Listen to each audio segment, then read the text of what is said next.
Mike. Hello guys, you are heartly welcome in Edufun classes. अभी तक अपन light reflection and refraction chapter पढ़ रहे थे 10th क्लास का। उसमें कल हमने लॉस ऑफ रिफ्लेक्शन पढ़ लिए थे। आज अपन पढ़ते हैं स्फेरिकल मिरर्स। स्फेरिकल मतलब पहले वर्ड्स का मीनिंग समझ लें कि स्फेरिकल मतलब होता क्या है, ठीक ना। एक होता है ये सर्किल। इस सर्किल का अगर 3D वर्जन देखें तो स्फीयर है। जैसे ये सर्किल था और अगर इसको मैं कनेक्ट कर दूं, दो कटोरी है, इसको कनेक्ट कर दूं, अगर ये थोड़ा सा और सर्कुलर फॉर्म में कन्वर्ट हो जाए तो ये क्या है, एक स्फीयर है। क्या है? स्फीयर। Getting the point? ये है अपना स्फीयर। देखो इस बार से देख लो, ये जो शेप हो रहा है पूरा राउंड शेप जो बनेगा ये स्फीयर होगा।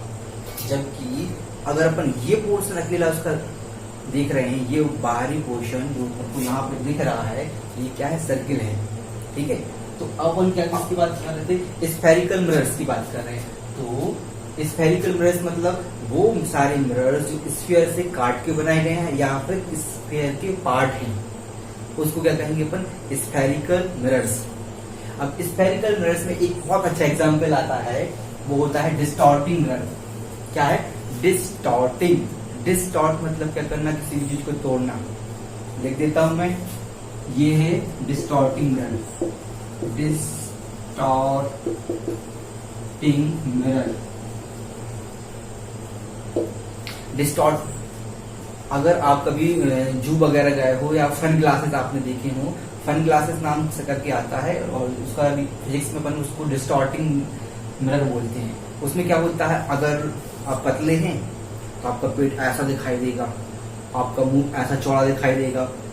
कभी कभी आपकी हाइट बहुत बढ़ जाएगी फन ग्लासेस में। अगर आपने कभी फन ग्लासेस के सामने खड़े होकर देखा है अपना चेहरा, तो कभी आपकी हाइट बहुत छोटी हो जाएगी।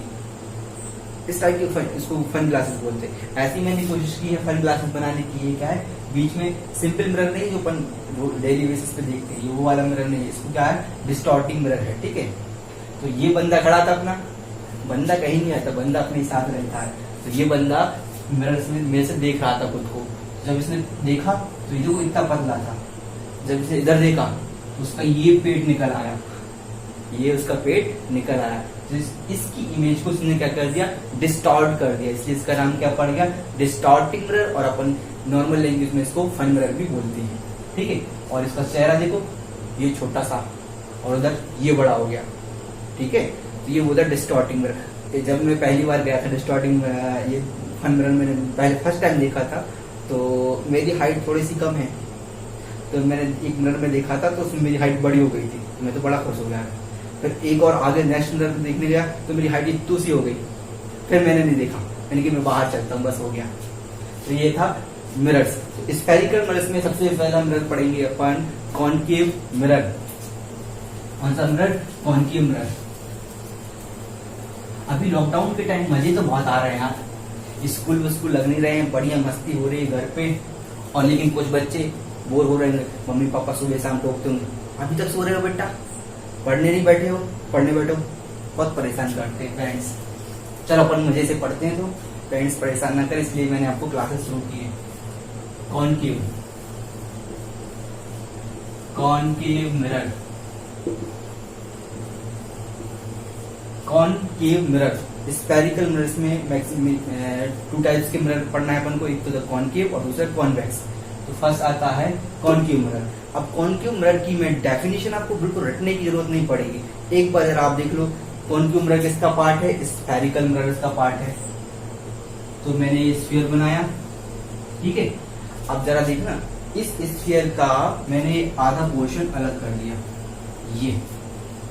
ठीक है, और इसके अपोजिट साइड में क्या कर दिया, पॉलिश कर दिया। सिल्वर पॉलिशिंग और अदर मटेरियल से भी पॉलिश होता है। ठीक है, तो ये जो मिरर है, रिफ्लेक्टिंग सरफेस कौन सी है, अंदर वाली, ये रिफ्लेक्टिंग सरफेस है और इसके साइड पूरा क्या है, पेंट है, पॉलिश किया हुआ है। तो ये रिफ्लेक्टिंग सरफेस है और इस पूरे स्फीयर का सेंटर कहाँ था, ये था। देखना, स्फेरिकल मिरर, इसकी डेफिनेशन कॉनकेव मिरर की, स्फेरिकल मिरर, ये स्फेयर का बना हुआ पार्ट है, spherical mirror whose curve surface, curve मतलब अंदर झुकी हुई, whose curve surface is inward, ठीक है, whose curve surface is reflecting surface, ये क्या कर रही है, रिफ्लेक्ट कर रही है, तो ये क्या है, whose curve surface is reflecting surface, और whose reflecting surface is towards the center of the sphere, इस स्फीयर के सेंटर में, सेंटर ये है और इसकी तरफ इसका मुंह किसका है, रिफ्लेक्टिंग सरफेस का, ठीक है ना, इसलिए इसको क्या बोल देते हैं अपन, कॉनकेव मिरर। कॉनकेव मिरर की प्रॉपर्टी क्या होती है, जरा आप नेचर देखो कॉनकेव मिरर का।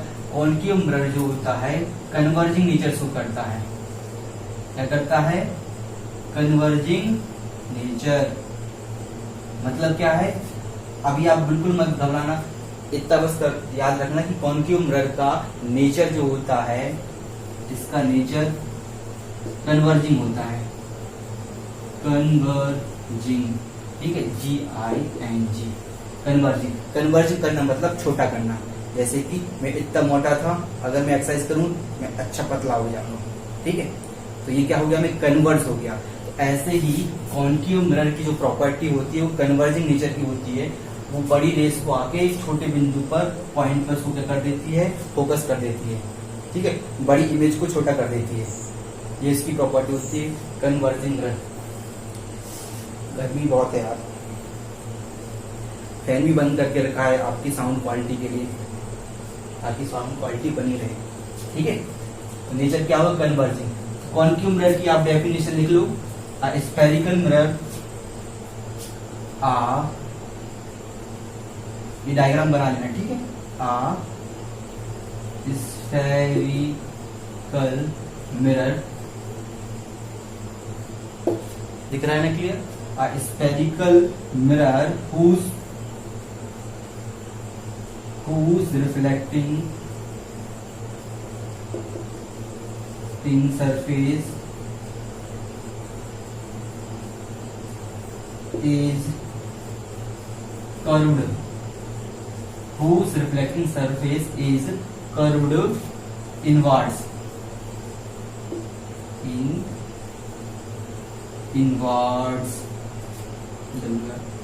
that is face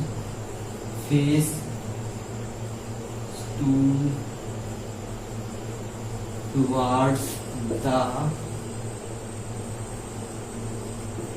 center of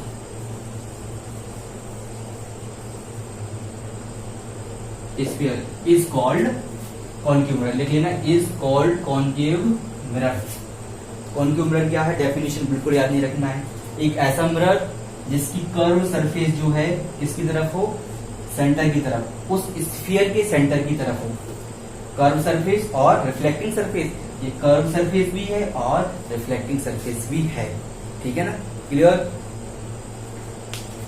concave mirror का एक अच्छा सा एग्जांपल ये स्पून है, देखो जरा स्पून, ये देखो इसमें फेस, ये जो पोर्शन है ये कॉनकेव मिरर है, ध्यान से देखो जरा, ये जो पोर्शन है ये कॉनकेव मिरर है, इसमें अगर मैं अपनी इमेज देखूं तो चौड़ी चौड़ी सी दिख रही है थोड़ी सी, ठीक है ना, ये क्या है, कॉनकेव मिरर, ये वाला concave mirror.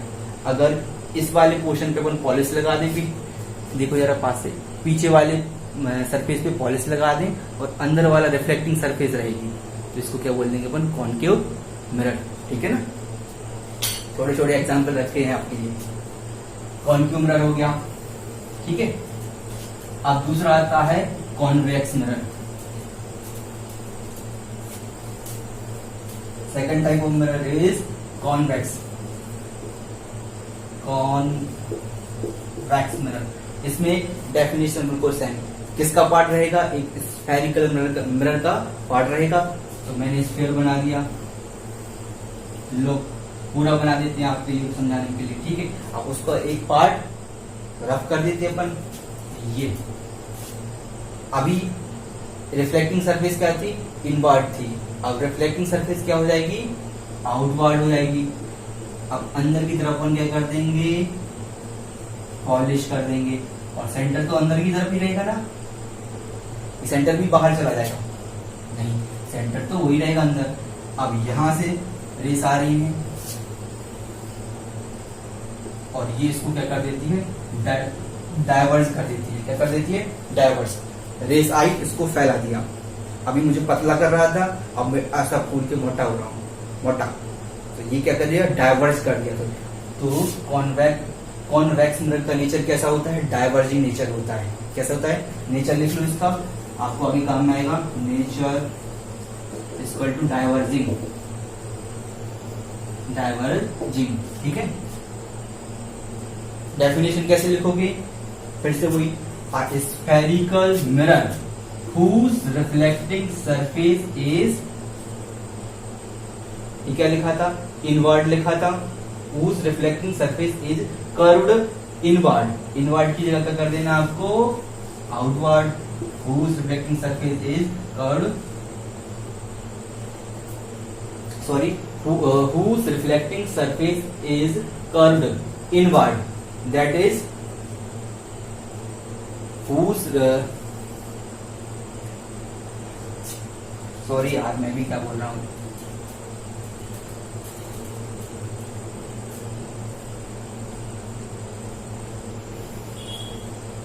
Curved outward, OUTWARD, a spherical mirror whose reflecting surface is curved outward, whose reflecting surface is curved, ये कर्व बना कर रखिए, on side outward, outward, that is the face toward the centre of the sphere, toward the face opposite to the centre of sphere. अब centre of sphere की क्या हो जाएगा, opposite लिख देंगे। Face toward the centre of sphere, towards the opposite centre of sphere.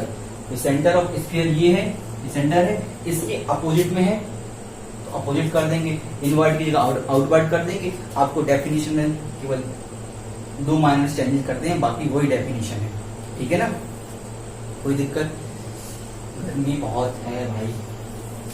तो ये हो गया अपना कॉन्वेक्स मिरर।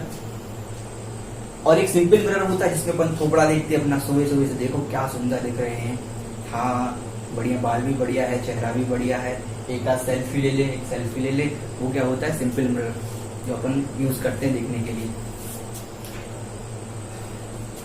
अब अपन पढ़ लेते हैं इनकी टर्मोलॉजी, मिरर की टर्मोलॉजी।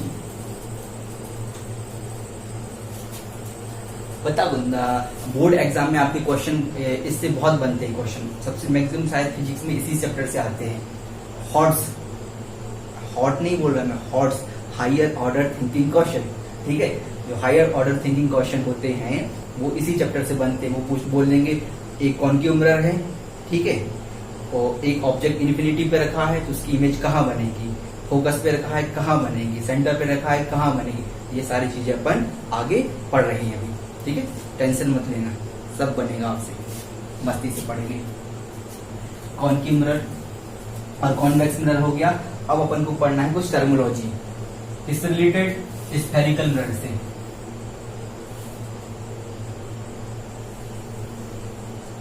ये बना दिया मैंने, और ये हो गया कॉन्वेक्स मिरर, और ये हो गया कॉनकेव। केव क्यों, कॉनकेव क्यों बोलते हैं, क्योंकि अंदर का हिस्सा क्या है, केव जैसा है, गुफा जैसा है, ठीक है ना, इसलिए इसको बोलते हैं कॉनकेव। 2 मिरर है, एक है कॉनकेव कॉन्वेक्स और दूसरा कॉनकेव। अब इसकी टर्मिनोलॉजी अपन थोड़ा सा मैं बताऊं कि होता क्या है। अगर मान लो कि ये इसका स्फीयर है, ठीक है, अभी एक को बस देखो, एक काम करो, आप कंफ्यूज हो जाओगे फिर। ये पूरा स्फीयर है, उसका एक छोटा सा पार्ट है, ये क्या है, कॉन्वेक्स मिरर। इसका ये क्या है, सेंटर, सी क्या है, सेंटर, और ये होती है प्रिंसिपल एक्सिस, और ये होता है यहाँ पे पोल। आप बिल्कुल टेंशन मत लो, मैं अभी सब बता रहा। अभी आप थोड़ा सा एक बार डायग्राम बना लो कॉपी में अपनी, सेंटर पोल, ठीक है। और इसको नाम दे देते हैं कुछ MN। आपकी एनसीईआरटी बुक में MN दिया है तो मैं भी MN लेके चलता हूं ताकि आपको पढ़ने में इजी रहे, ठीक है ना। MN pole centre. पहले पोल क्या होता है, पोल की डेफिनेशन लिख लो, P equal to the centre of reflecting surface, ठीक है। The centre of reflecting surface, centre of reflecting surface, surface of the sphere. आप साथ साथ में लिखते जाइए क्योंकि मैं मिटाऊंगा, बोर्ड मेरा छोटा है, ठीक है ना। The centre of reflecting surface of the sphere, ठीक है। थोड़ा सा एडजस्ट करके चलना दोस्त, गर्मी बहुत है यार, आपके लिए इतना करना पड़ता है, बगैर फैन के पढ़ाना पड़ता है। चलो ठीक है, मजे से पढ़ें। पी क्या है, pole, the centre of the reflecting surface. ये पूरा रिफ्लेक्टिंग सरफेस है M है, और इसका मिडिल का बीच का जो सेंटर है इसको क्या कहते हैं अपन, पोल। ये क्या है, पोल, ठीक है। फिर सेकंड आता है C, centre of the sphere. इसमें तो कुछ बताने की जरूरत नहीं है, ये क्या है, सेंटर ऑफ स्फीयर, और इसी को कहते हैं लेंथ, सेंटर ऑफ कर्वेचर। और C equal to centre of sphere, और सेंटर ऑफ स्फीयर, और सेंटर ऑफ, या फिर इसको कर्वेचर भी बोल देते हैं, स्फीयर और curvature,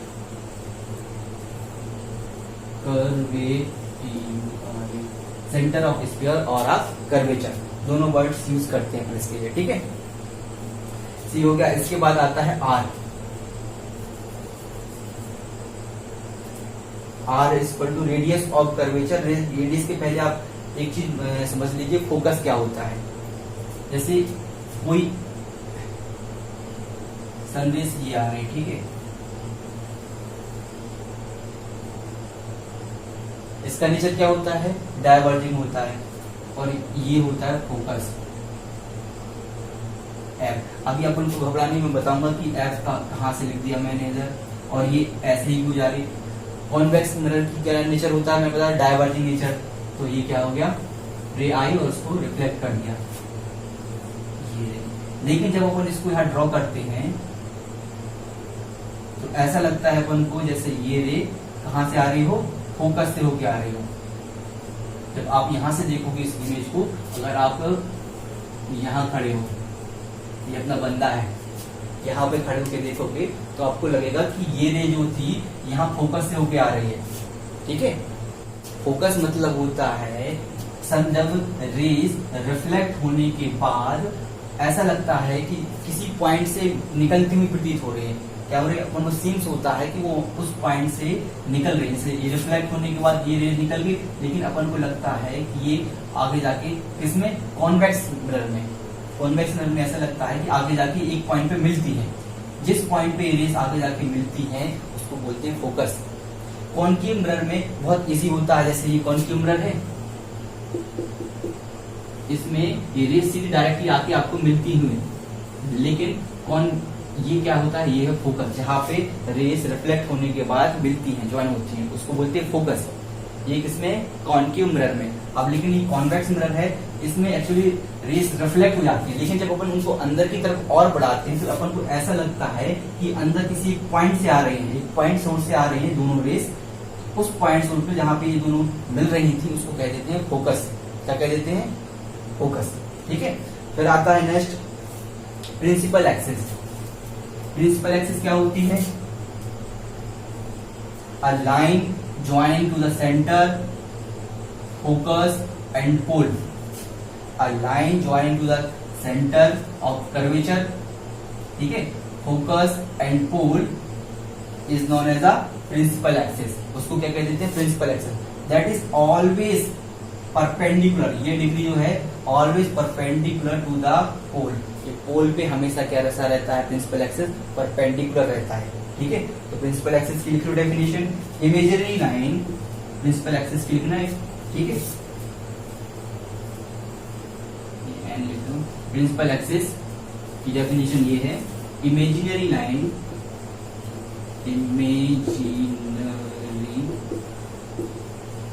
imaginary line that passes through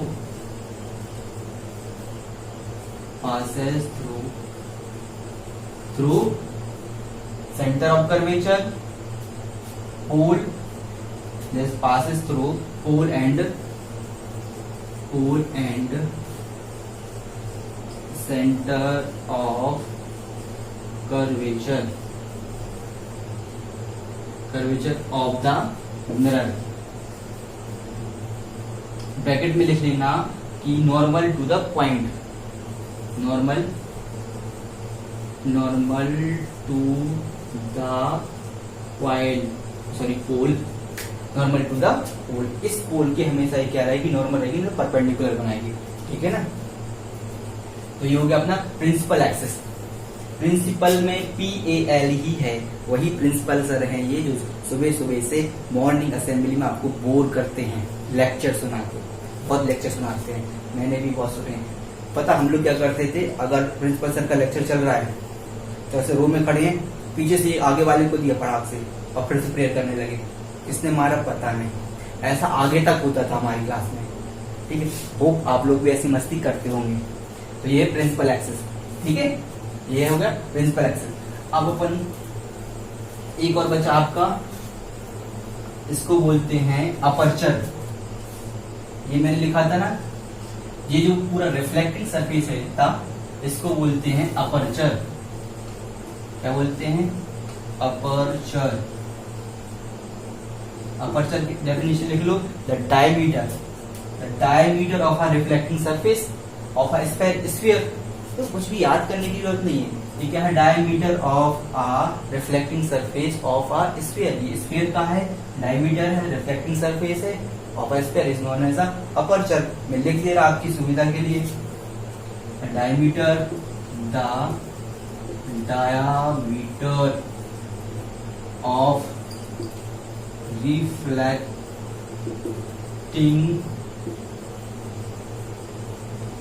surface of a spherical mirror, the diameter of reflecting spherical mirror is known as a aperture। तो ये MN क्या हो गया, अपर्चर। ठीक है, आप देखो क्विक रिवाइज कर लो फटाफट।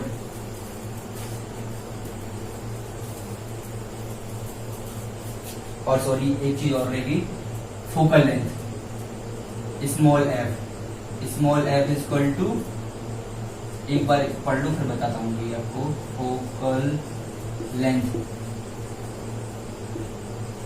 फोकल लेंथ कैसे कहेंगे, distance between pole and focus, distance between pole and focus is known as the focal length. इसको स्मॉल एफ से डिनोट करते हैं, किसको डिनोट करते हैं, स्मॉल एफ। एफ और आर, ये क्या है, एक और चीज रहेगी R, radius of the curvature. R is equal to radius of curvature और R sphere. R is equal to radius of sphere. ठीक है, ये आर क्या होता है, इस पोल से लेके इस सेंटर तक की डिस्टेंस जो है ये क्या है, आर, कैपिटल आर। और फोकस क्या है, फोकल लेंथ क्या है, स्मॉल एफ। पोल और फोकस के बीच का जो डिस्टेंस है ये क्या है, फोकल लेंथ। ठीक है, एफ, स्मॉल एफ। इन दोनों के बीच में एक रिलेशन होता है, आर इक्वल टू होता है 2f। Are equal to 2f मतलब क्या हुआ, अगर आर यहां से यहां तक का, ए बंदा से लेके बी बंदा तक पर ऐसे याद करते हैं, ए बंदा और बी बंदी। ठीक है, इन दोनों के बीच का डिस्टेंस, एक बंदा और एक बंदी, इन दोनों का बीच का डिस्टेंस एक रिलेशन है, वो क्या है, r इक्वल टू 2f। मतलब क्या है, अगर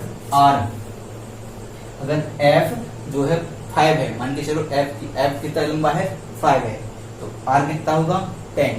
कैसे, इसका 2 टाइम्स रहता है ना, तो f की वैल्यू मान को चलो 5 है, मतलब 5 है, यहां से यहां तक का डिस्टेंस क्या है, 5 है, तो 2 इंटू 5 इक्वल टू 10, तो r इक्वल टू क्या आ गया 10। ठीक है, या r का आधा कर दो तो क्या आ जाएगा, f half of the r is equal to f, r equal to 2f। मतलब क्या है, एक बंदा और एक बंदी के बीच का डिस्टेंस है, तो वो बता रहा है कि यदि f निकालना है, ठीक है, और r दे के रखा है आपको, तो r का आधा कर दोगे तो f निकल जाएगा, या फिर f को डबल कर दोगे तो r निकल जाएगा। दोनों की म्यूचुअल अंडरस्टैंडिंग, बंदा और बंदी। ठीक है, तो ये हो गया कॉनकेव कॉन्वेक्स। अभी आपने देखा इतनी सारी चीजें इसमें देखी कॉन्वेक्स मिरर में, इसी को मैं कॉनकेव मिरर में बता दे रहा आपको। ये कॉनकेव मिरर बना दिया, ये क्या बनाई मैंने जल्दी बता दो, प्रिंसिपल एक्सिस, ये क्या था, सेंटर ऑफ स्फीयर ऑफ, ठीक है, और ये सनरेज जा रही है, ये सनरेज जा रही है, ये देखो एरो लगाना जरूरी है। ये रिफ्लेक्ट होने के बाद जिस पॉइंट से होकर जाएंगे उसका नाम क्या है, फोकस। ये यहाँ पे रिफ्लेक्ट हुई और ये यहाँ पे, तो ये क्या हो गया, फोकस, और ये क्या हो गया, पोल। पोल क्या था, कर्वेचर था, इसके सेंटर पोल था। इस पोल और फोकस के बीच का दूरी क्या था, अभी आपको बताया, फोकल लेंथ स्मॉल f, और ये पूरा क्या था, r रेडियस। ठीक है, और अगर इनको नाम दे दो m n, तो ये क्या था, अपर्चर। क्या था, अपर्चर। अपर्चर मतलब स्फेरिकल मिरर का वह पार्ट जो रिफ्लेक्टिंग, जो जहां से क्या हो रहा है, रिफ्लेक्शन हो रहा है, ये क्या हो गया, अपर्चर। ठीक है, और कुछ रह गया, नहीं रह गया। सेंटर ऑफ कर्वेचर हो गया, फोकल लेंथ हो गई, ठीक है, P हो गया। यहाँ पे कोई मान लो कि ऑब्जेक्ट रखा है, अब देखना, यहाँ ऑब्जेक्ट मतलब अपना वही बंदा आ गया, ये खड़ा है, ये इतनी बड़ी इमेज है, इंफिनिटी पे बहुत दूर खड़ा है, तो यहाँ से रेज जाएगी तो ये फोकस में बनेगी, तो ये इतना छोटू सा बनेगा कि उसका चेहरा ना तो आप डिस्टिंग्विश कर पाओगे, उसके हाथ कहाँ है, उसके पैर कहाँ है, उसका चेहरा कहाँ है, इतना छोटा इमेज बनेगा पॉइंट साइज का। तो अपन फिजिक्स में ये बंदा बंदी ना लेके क्या ले लेते हैं, वही ऑब्जेक्ट ही लेते हैं। ये मान लो जरूर ऑब्जेक्ट है, इससे सनरेज आई और ये फोकस पे होके जहाँ पे सनरेज इंटरसेक्ट करेंगे वहां पे इमेज बनेगी और एक पॉइंट साइज की इमेज बनेगी। ये एक केस है जो आपको मैं आगे बताऊंगा, आपको टेंशन नहीं लेना कि यहीं पे क्यों मिली और कहीं क्यों नहीं गई, ठीक है, सब आपको बताएंगे। कब बताएंगे, कल, जब अपन फिर से पढ़ेंगे image formation by the spherical mirrors, ठीक है ना।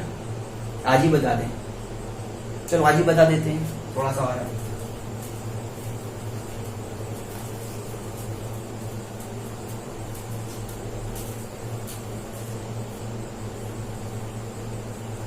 इसमें एक चीज और लिख लो, इमेज फॉर्मेशन,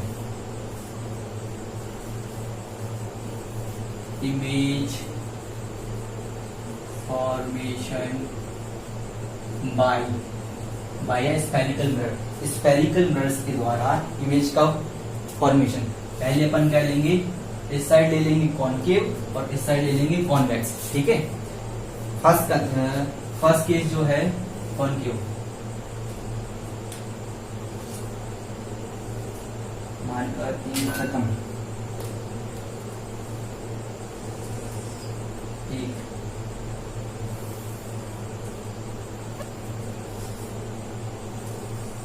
फर्स्ट केस, एक ही केस लेंगे, आप ड्रॉ करते जाना मेरे साथ साथ, क्योंकि इसको मिटाते चलेंगे अपन, ठीक है। अब बनाने में तो कोई दिक्कत नहीं आएगी आपको, ठीक है। ये क्या हो गया, सी, ठीक है। अब ध्यान से सुनना, फर्स्ट इमेज फॉर्मेशन का फर्स्ट लॉ क्या है कि the ray which is parallel to the principal axis. ये क्या है, यहां से यहां तक की प्रिंसिपल एक्सिस है, अपन पढ़ चुके हैं, ठीक है। ये क्या है, principal axis. A ray parallel to the principal axis, एक रे आ रही है, एक रे ये आ रही है। A ray parallel to the principal axis, ठीक है। ये अपन पहले अब देखना, जो अपन ने टू लॉस पढ़े थे, law of reflection, angle I equal to angle R, angle of incidence और एंगल ऑफ रिफ्लेक्शन, ठीक है। और इंसिडेंट रे, रिफ्लेक्टेड रे और normal lie on the same plane, दो लॉ पढ़े थे, इन दोनों का यहाँ पे यूज होगा, ठीक है। A ray which is parallel to the principal axis, ये प्रिंसिपल एक्सिस है, ये क्या है, प्रिंसिपल एक्सिस है। ये अपना पोल था, पोल से सेंटर ऑफ कर्वेचर से मिलाने वाली जो रेस थी, परपेंडिकुलर रेस थी, वो क्या था, प्रिंसिपल एक्सिस। अब कोई रे जो है किसकी पैरेलल आ रही है, प्रिंसिपल एक्सिस की पैरेलल आती है, तो लॉ कहता है after the reflection in a concave mirror passes through the focus, कहां से जाती है, फोकस से होकर जाती है। तो ये कहां से गई, फोकस से होकर गई।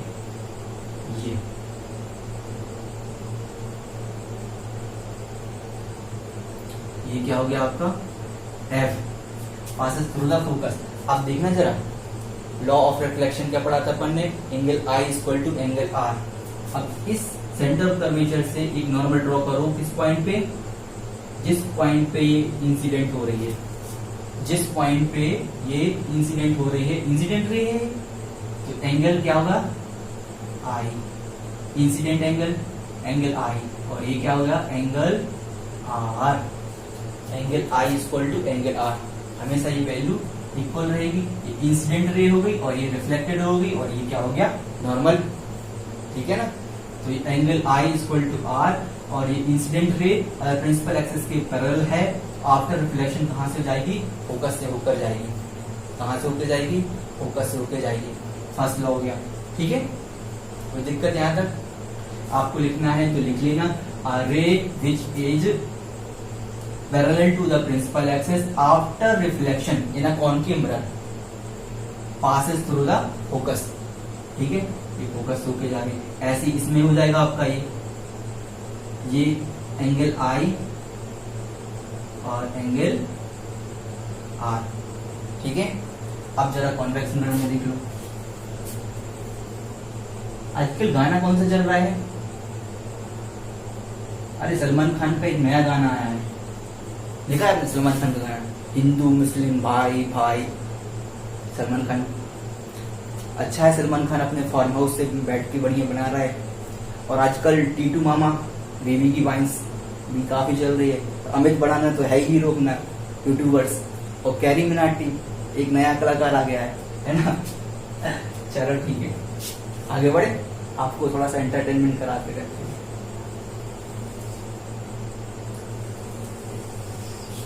ये क्या है, प्रिंसिपल एक्सिस, थोड़ा सा क्लियर नहीं आ रहा है, ये प्रिंसिपल एक्सिस P, ठीक है। ये इंसिडेंट रे, और ये था अपना सेंटर C, ठीक है। इंसिडेंट रे लॉ वही है, incident ray that is parallel to the principal axis, ये प्रिंसिपल एक्सिस है पूरा, ठीक है। After reflection passes through the focus, focus से होकर जाएगी, ये देखो ये रिफ्लेक्शन के बाद जा रही। लेकिन कॉन्वेक्स मिरर में क्या होता है, अपन इसको क्या होता है, appears to diverge from a principal focus.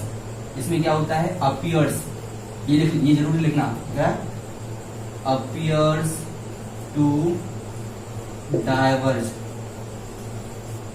From वही प्रिंसिपल अपना खड़ूस principal focus, appears to diverge. अब देखो ना, ये parallel to the principal axis after reflection passes through the focus, कहां दिख रही है, अपीयर्स टू बी, क्योंकि फोकस तो इसमें अंदर है, ठीक है। तो यहां से अपन को ऐसा लगेगा कि ये यहां से निकल रही है, रियल में क्या है वो यहीं से रिफ्लेक्ट हो गई, लेकिन appears to diverge from the principal focus, ये जो फोकस है इससे अपन को ऐसा लगेगा कि ऐसे बाहर निकल रही है फोकस से, ठीक है। और ऐसे ही एक और रे बना देते हैं अपन, ये, और ये भी लॉ ऑफ रिफ्लेक्शन को फॉलो करेगा। मैंने बताया था law of reflection spherical mirror में यूज होता है, जैसे I इक्वल टू R इसमें भी होगा। देखते हैं कैसे। ये क्या करेगी, ये भी रिफ्लेक्ट होकर डाइवर्जिंग नेचर है ना, डाइवर्जिंग नेचर शो करता है convex lens, convex mirror sorry. ये देखो डाइवर्ज हो गई। अब ये कहां से आती दिखती होगी अपन को, फोकस से आती हुई। अपन को seems to be, appears to be और seems to be passes through the focus, ऐसे निकल रही है, ठीक है। अब इसमें भी angle I equal to angle R होता है।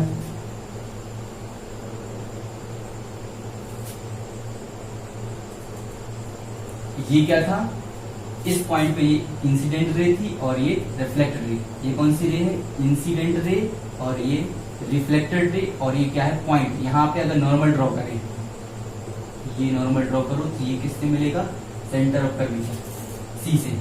तो ये angle I equal to angle R। ये आपको डायग्राम बनाते समय हमेशा याद रखना है, ठीक है, कोई दिक्कत नहीं होनी चाहिए। Angle I equal to angle R। आज की क्लास थोड़ी सी लंबी हो रही है पता है, लेकिन कुछ भी नहीं, अपन को पढ़ना है, वी कैन डू इट, अपन करेंगे यार, मजे मजे में पढ़ लेंगे, ठीक है। तो ये फर्स्ट केस हो गया, are a parallel to the principal axis passes through the focus. अब जरा देखो, मैं थोड़ा सा पूरा नहीं मिटा रहा हूं आपको, आप पूरा फिर से मिटा के फिर से बनाना, ठीक है।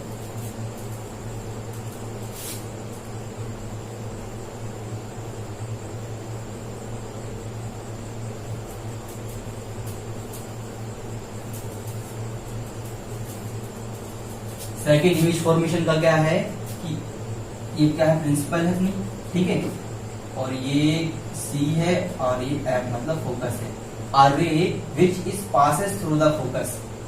इसका उल्टा कर दो, पहले बनने का पड़ा था, ये प्रिंसिपल एक्सिस के पैरेलल जाएगी, वो फोकस से होकर जाएगी। अब जो फोकस से होकर जाएगी वो प्रिंसिपल एक्सिस के पैरेलल हो जाएगी।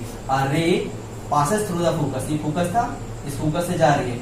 After reflection parallel to the principal axis, ये प्रिंसिपल एक्सिस है, इसकी पैरेलल हो गई ना।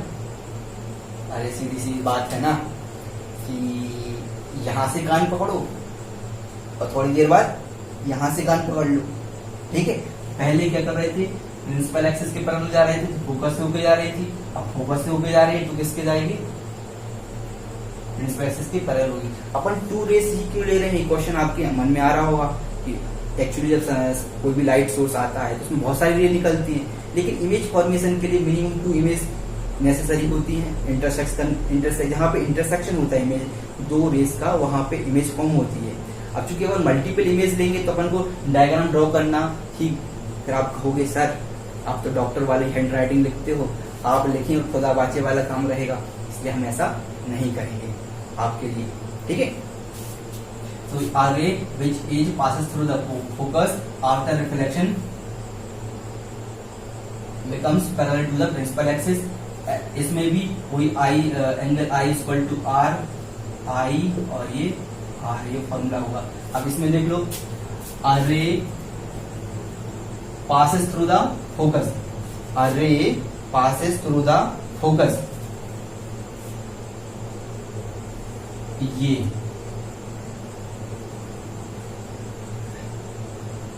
आफ्टर रिफ्लेक्शन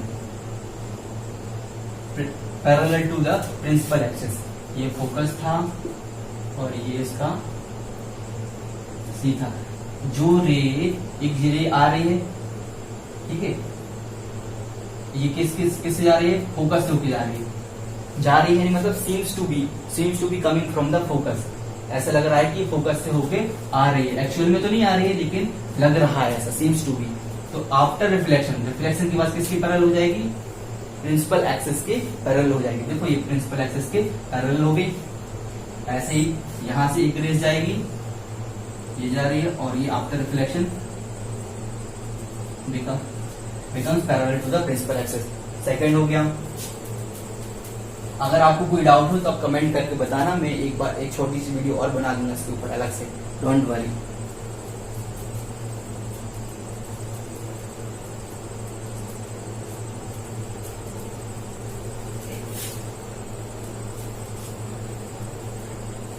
थर्ड, फास्ट देखेंगे जल्दी जल्दी।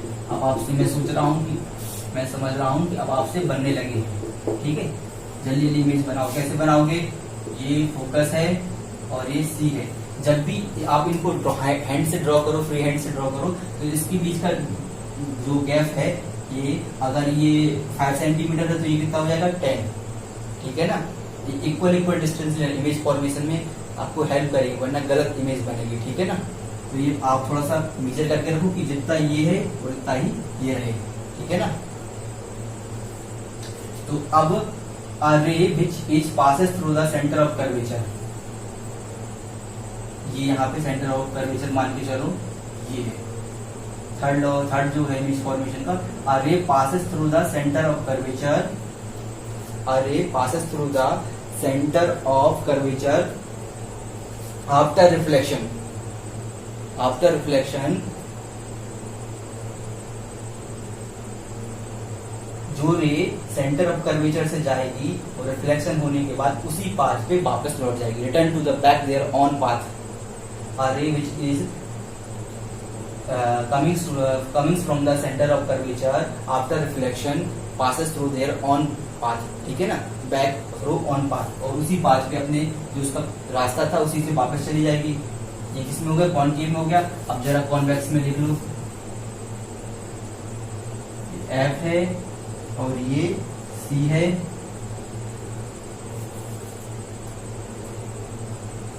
ये रेस आ रही थी, किसके जा रही थी? सी से, और ये वापस हो जाएगी, ठीक है। ये रेस जो थी सेंटर ऑफ कर्वेचर से जा रही थी, इसमें क्या लिखेंगे अपन? Seems to B. ऐसा लग रहा है कि आप उनको जा रही है, लेकिन वास्तव में नहीं जा रही। सेंटर ऑफ कर्वेचर जाएगी और उसी रास्ते से वापस ऑन पाथ पे वापस हो जाएगी, ठीक है ना। थर्ड, और नंबर 4 लास्ट है ये कौन? सॉरी बड़ा बन गया ये क्या था? पोल। A ray passes through the obliquely। अब एक वर्ड आएगा आपको सी, इसको मैं लिखा दूंगा, टेंशन मत लो, ठीक है। A ray passes through the pole, a ray obliquely passes through the pole after reflection obliquely। A ray incident obliquely, इसको क्या बोलते हैं? A ray incident obliquely to the principal axis to the point to the pole। A ray obliquely मतलब टेढ़ा, थोड़ा सा हल्का सा बेंड। obliquely मतलब क्या होता है? थोड़ा सा बेंड, एक डेफिनेट एंगल पे, तो थोड़ा सा बेंड होके आ रही है। A ray obliquely to the principal axis, ये क्या है? प्रिंसिपल एक्सिस है। obliquely मतलब प्रिंसिपल एक्सिस से थोड़ा सा टेढ़ी आ रही है, थोड़ा सा बेंड होके आ रही है। A ray obliquely passes obliquely to the principal axis, ये क्या है? प्रिंसिपल एक्सिस है। towards a pole, किस पॉइंट पे आ रही है? obliquely towards the pole। तो after towards the point pole of the concave mirror is obliquely reflected। और obliquely आती है और obliquely चली जाती है। सीधा सा एक सिंपल समझो, टेढ़ी आई और टेढ़ी गई, टेढ़ी आई टेढ़ी गई। तो obliquely इंसिडेंट हुई थी और obliquely रिफ्लेक्ट हो गई, ठीक है। और इसमें भी ऐसे होता है, कॉन्वेक्स में भी। ये क्या है? पोल। ये obliquely आई, ठीक है, और ये obliquely चली गई। तो obliquely एक वर्ड है, उससे टेंशन मत लेना। obliquely मतलब होता टेढ़ा, टेढ़ा आया टेढ़ा गया। बोलते ना अपन, ये इंसान बहुत टेढ़ा है, इसको सीधा करना आसान नहीं है। कुत्ते की पूंछ, हमारे यहाँ एक कहावत है कि कुत्ते की पूंछ कुंगरिया में डालो, जब देखोगे आप टेढ़ी की टेढ़ी मिलेगी। ऐसे ही है, obliquely आई थी, टेढ़ी आई थी और टेढ़ी ही निकल गई, ठीक है ना। टेढ़ी आई और टेढ़ी निकल गई। लिख लो आप इसमें A ray, इसको लिख लो थोड़ा सा। Ray incident ऑब्लिक्यूली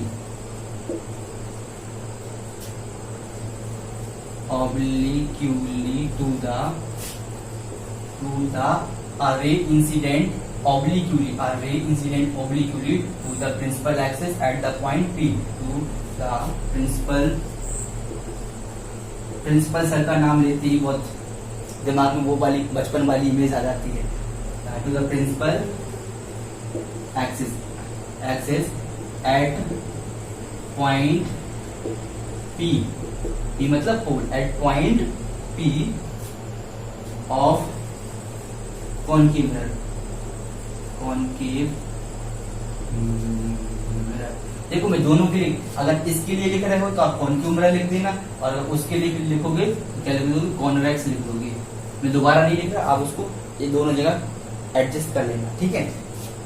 axis of the point P of the concave mirror और द कॉन्वेक्स मिरर रिफ्लेक्ट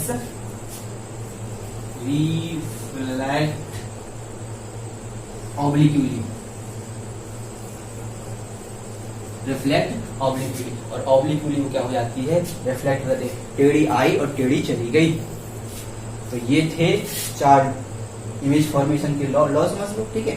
तो जिससे जो आपको कल हेल्प करेंगे, कल एक बार मैं क्विक रिवाइज करूंगा, उसके बाद आगे बढ़ेंगे। इसको आप अच्छे तरीके से तैयार कर लीजिए, तब आपसे आगे की जो इमेज फॉर्मेशन है कॉनकेव और कॉन्वेक्स मिरर में, वो आपसे अच्छी तरह से बनेगी। Hope you have enjoyed my classes, ठीक है। अपन थोड़ा सा मस्ती करते चलते हैं, हम पढ़ते रहते हैं, तो आप बोर मत होना, अपन साथ में करेंगे और अच्छे से पढ़ेंगे। और ऐसी आशा करते हैं कि आपको अच्छे मार्क्स आएंगे बोर्ड एग्जाम में।